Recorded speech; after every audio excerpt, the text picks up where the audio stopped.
Good morning, Richmond, and everyone else across the province who might be watching this, maybe even across the country. Oh, somebody wave. I'm just looking at myself because we actually have a selfie stick. We're down here on the shoreline, Lower Road in Arishat, and we came down here to have a coffee this morning. It's a very nice, quiet place. Met a couple of folks that have been doing their walks earlier this morning, and yeah, it's been a beautiful morning so far. It's only just starting. so amazing. We're gonna be out all day long. Chuck's gonna be with me, patient man that he is, because I tend to go door to door, and where perhaps maybe other people would just hand off a pamphlet and ask people how they're doing, and then just sort of continue on. I'm Spending a lot of time in the homes talking to people. I like talking to people. I've said this before, it's a good thing that I'm patient, as she said, but it's a good thing I enjoy politics. And it's a good thing that I don't mind spending some time just waiting, because I know what she's doing is for the good. So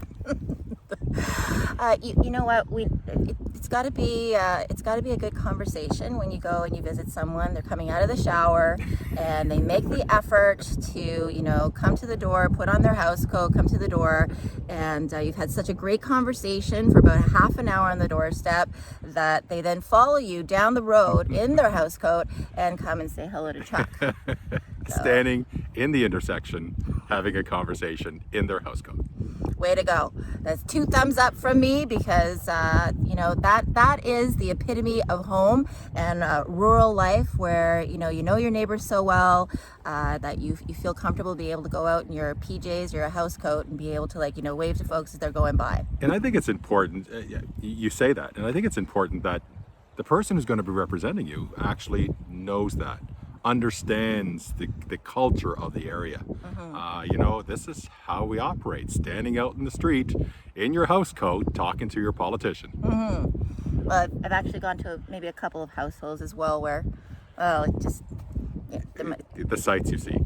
just one gentleman in particular, but anyway, we won't talk about that. So so it is important. In fact, I've been hearing on the doorstep more and more about, and it's not something that really I thought about before I went campaigning this time around, people saying, you're from here, you understand the interconnectivity of the place, and being able to speak to people in French, je parle français, je parle anglais aussi, and, speak, as we say, the proper French, although I don't know that there's actually proper French, to be perfectly honest with you, and I also know how to speak, Acadian French, which if you have been born and brought up in this place, you understand obviously the difference. So for example, instead of saying la maison, which would be normal French that you would be taught in French class, here, because we have a certain regional patois, it would be la maison. Or for me, my last name is Pon or Pon, it would be Pang. So Alana Pang. Je suis Alana Pang to a lot of people that I go and visit. And it's an absolute pleasure. And it's not just elderly people that I've been speaking to in French. In fact, yesterday I probably spent 90% of my day, both obviously in the parade, Petit Dégras. C'était la fête nationale des Acadiens, and I spent most of the day speaking French, not only to people in Petit Dégras, but also I went campaigning in West Arishat, and much to my surprise and great pleasure, I spoke to most people at the doorstep, both young and old, in French, and which was really quite a lovely surprise to me. So I thank everyone who invited me into their homes and spent so much time wanting to chat with me. So I will never be able to get to everybody's house. You hear some of the candidates saying, oh, I've been to 3,000 households and reached out to 3,000 people. Well, I've been helping thousands of people in this constituency for the last 4 years, and so there's a reaching out that has happened every single day for the last 4 years. But also, I'm never going to get to every single household while campaigning, because I actually want to sit down and have a conversation with every person that I knock on your door. So if you invite me in for a cup of tea, I'm going to do that, and I'm not going to rush our conversation. And if you want to follow me me down the road in your house code, or you want to come along for a drive, or if I can give you a drive somewhere, I'm going to do that too, and I'm going to take the time to do that.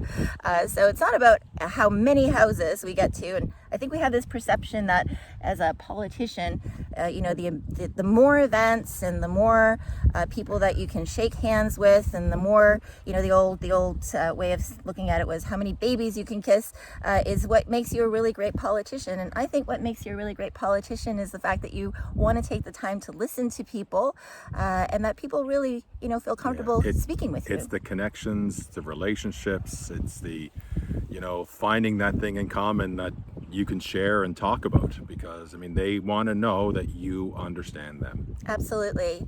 And that's not just only here, in Ile-Madame and Louisdale, and going through Whiteside and Evanston and Lower River, which, it was my pleasure to be able to bump into an old neighbor of mine that I grew up with, who my brother used to play with, and they both had like a really great collection of dinkies, which I really, I only had a couple of dinkies, and funny enough, one of them was a Jeep, which those of you who know, I now have my own. Parked right there. I'm parked right there.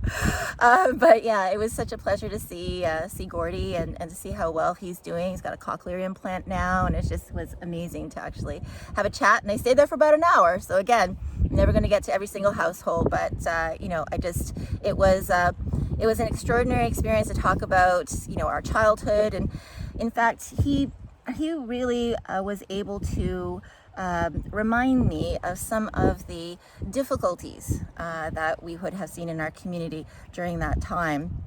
We grew up at a time where how can I say this? There was a lot going on, basically, near our doorstep. I will just put it that way. That we saw a lot of things that perhaps children shouldn't have seen at that time, and it was an unusual experience for me, and quite emotional to be able to speak about some of those experiences with someone who had lived them as well. And I was very grateful for that. It was also an extraordinary experience to go to Forshoe. And I love Forshoe. I love the fog. We're night and day. Yeah. Chuck loves the sun. Sunshine. This is his day, and I absolutely love the fog. If I could live in the fog every single day, that would be my ideal time. It's like, going to a spa, your skin feels fantastic. So when I went to Forshoe the other day, it was my absolute pleasure to be able to see folks again, and to have been again invited in for some tea and some biscuits, and be traveling around with Neil Tennant door to door, and Framboise as well. And we visited one gentleman who is 90 years old, extraordinary, Robert Burns, 90 years old, and he is still fishing. He's still actually going out lobster fishing with his son. And we had the greatest conversation. A friend of mine had given me some deer jerky that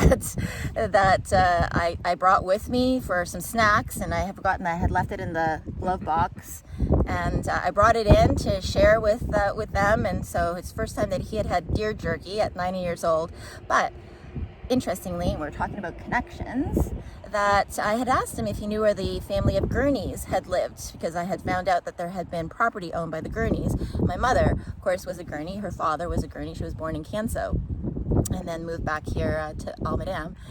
And he said, yes, they just lived on top of the hill over there. And I looked, and we went to see, and sure enough, I could see where the foundation, the property used to be, and they're my relatives. They're all live in Canso now, but there were Gurneys in Forshoe. And it was extraordinary that this gentleman, who was 90 years old, was able to tell me a little bit about it, and that his mother, in fact, used to live in the house. And when I looked at him a little bit more closely, I said, are you sure you're not related to me? So we took a photograph, and I showed my mom, and sure enough, it looks like actually there's quite a bit of family resemblance between the Gurney side and with him. So I think there's probably some family connections. And as I often say, we're all interwoven. I really truly feel that Richmond we're just one big family. If you go back far enough. Most of us are interrelated. And those people who are coming in who are new, you know, you're becoming part of that tapestry. And I think it's just absolutely wonderful. I just love everybody. I love talking to everybody. Doesn't matter to me, as I always say, the color of your shirt. Mine just happens to be this, what is this anyway? Lime green, lime yellow, something with some pink added in today. But, you know, I love all colors, and you know, I like to see things not monochromatic, but is it polychromatic? Is that the opposite? I'm not sure. I'm not sure. Monochromatic's one. Isn't it? Monochromatic is like one color. I'm going to say polychromatic. That might be incorrect, but all colors of the rainbow, basically. So whoever's idea it is that's around the table, if there's multiple ideas and you can blend them together to make the best solution for everyone here in Richmond and across the province, that's the idea that we're going to go with. So we're the day before the election, and so the 30 days that we're kind of in day 30, I think right now, it's gone by fast, very fast, and we're going to spend the day out on the road. You know, this lady here, this woman here, she is giving it her all. She is looking to continue to support you and is, you know, work on your behalf into the next 4 years or so. Lots of great ideas in terms of what she thinks needs to be changed, the things that we need to focus on. Hopefully you've had some time to be able to chat with her about it. If you haven't, please get a hold of us. There's still today and tomorrow. We know that there's quite a number of people who have voted already, but there's more of you who have not. And as a result, I mean, one of the things that we ask is just give it some thought.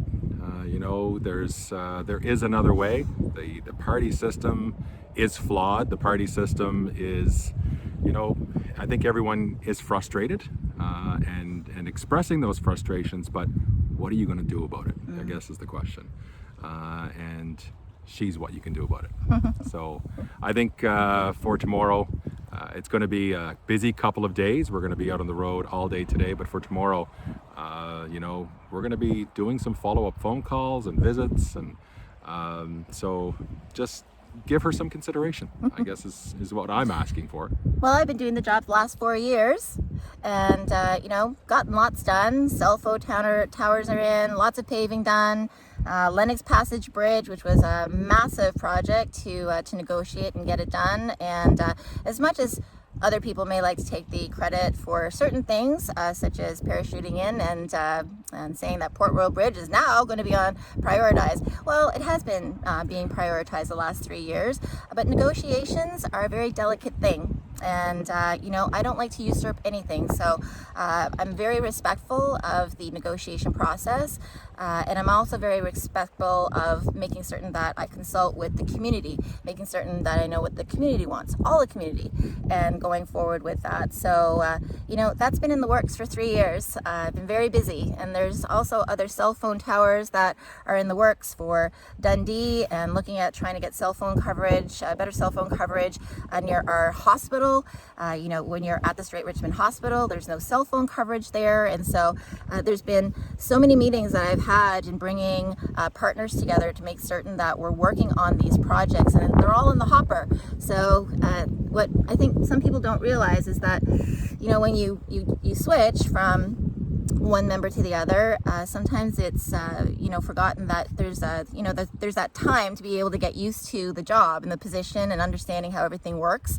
And you know, if we switch over and if that's what people decide tomorrow, that's fine, but it will take some time for that person to be able to get their feet wet, as we say, and understand all of the interconnectivity. I also think we're going into a minority government this time around. I think that we will definitely have a minority government, and the seat that I would have as an independent would be a very powerful one, as it was in this last sitting in the spring. A lot of people didn't realize that I wasn't sitting on the opposition side in the spring. They had sat me, much to my surprise, on the government side. I was sitting 4 seats away from Ian Rankin.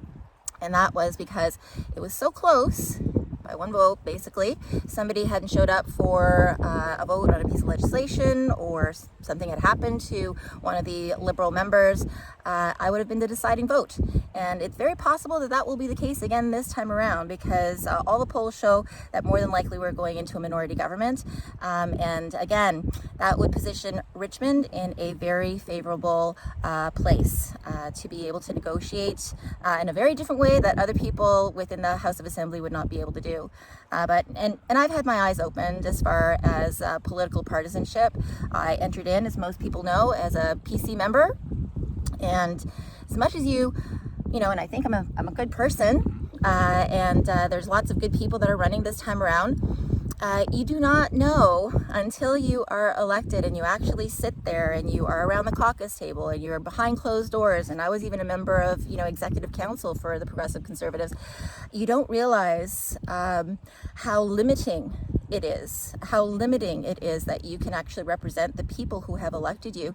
As soon as you become a partisan member, the party owns you.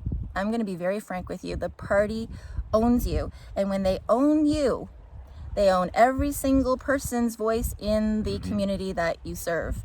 If the party doesn't want you to talk about something, you don't get a chance to talk about it. They want you to stick to 3 talking points, you stick to those 3 talking points. And if you don't, well, see what happened to me. And if you have legislation that you want to put forward and it's not in keeping with the party mandate, forget it. You're never going to have those that legislation be tabled. So again, as a PC party member, I think I was able to only table one piece of legislation, one in 2 years, and as an independent, I was able to table 13 new pieces of legislation. Reintroduced the previous one. Yeah. So, that in itself tells a very big story. And I really hope, especially, here in Richmond, I always feel like we are, we're a very independent lot. We love to welcome newcomers. There are many of us who have been here for hundreds and hundreds of years in this province and in this community. I think that when I think of Richmond, and whenever I travel anywhere, it doesn't matter. They say, where are you from? I always say, well, I'm from Richmond. I'm from Almadam. I'm a kid from the north side of Almadam. It doesn't matter where I would live around the world, I would still always tell people that I'm from Nova Scotia, from Richmond, I'm from Almadam, because that is home, no matter where I've roamed in the world. And I really truly feel that. I love this place. I love the people here, all people, people from Irish descent, Scottish descent, British descent, First Nations, Acadian, all the newcomers that are coming in, that we have so many people that are coming in now from Germany, and all other places. So I love all people, and I want to hear from everyone, and want to welcome everyone to come here, whoever would like to contribute to our community. So I'm hoping I have a chance to finish what I started, because I think that there needs to be a really big shakeup in Halifax, and I have seen that there is a different way of doing things. There is a way to be able to do politics from the ground up as opposed to the top down. Right now it's very much top down, and that has to change. Our democracy wasn't built on having these large corporate structures, which are, the partisan, the parties going around, and really it is like having a big corporation telling you what to do, and what to say and how to vote. I mean, imagine being told how to vote on a piece of legislation. You have to all go in together and vote the same way. Well, I want to vote with my conscience. I want to vote as to what's best for the people here that I serve, and best for all Nova Scotians, of course, as well, because we have to be good neighbors to one another. So with that said, tomorrow it's officially election day. I know there are people going early to the polls. I'm hoping you vote, whoever you vote for at the end of the day. And that's what I said last time I went around. I had 2 things that I promised people, and I followed through with those 2 promises. I would be your voice in the legislature, and I would not allow my vote to be whipped. And I have done both. paid a little bit for that, but at the end of the day, I think that I was given a great gift by being able to see that being an independent is actually, it's a lot more free, it's a lot more direct democracy, and it's a better way to serve the people here in Richmond, and I think across the province. There needs to be a lot more independent people within the legislature. I agree. We'll put the phone number to be able to contact us, Alana, on the bottom in the comment section. So if you're interested in making contact, you have a question, need some assistance, let us know. Thank you so much. And I'm going to leave you with this thought. All the large parties are going around right now making big promises. They do every single election. They make big promises, and I've been talking about this door to door. I spoke about it yesterday. It's amazing how many people agree with this, that I believe that there should be fixed election dates.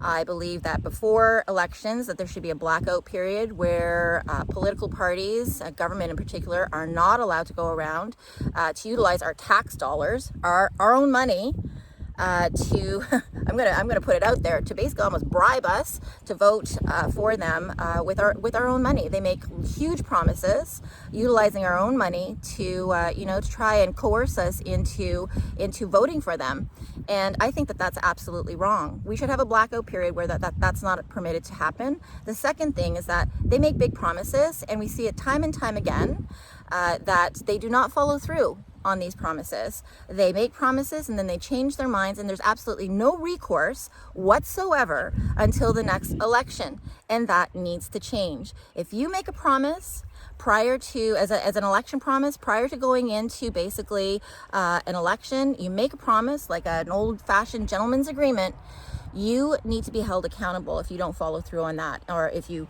have no recourse, no accountability, no ability to be able to hold people to account when they make promises that they don't keep, then why would they continue? Why would they change? They just continue to make promises that they don't keep. We shouldn't have to wait 4 more years. Nope, not at all. There should be legislation on the books that makes that illegal, and holds people to account. So I'll leave you with those parting words. I wish you a good day. It's a gorgeous day here in Richmond. Get out to vote, but also please get out to enjoy some of the sunshine. I never ask anyone to vote for me. I guess he does, though. Yeah, well, there you go. I just want you to vote. It's your civic duty to vote as far as I'm concerned. So yes, and if you consider me, all the better. Have a good day, everyone. Bye.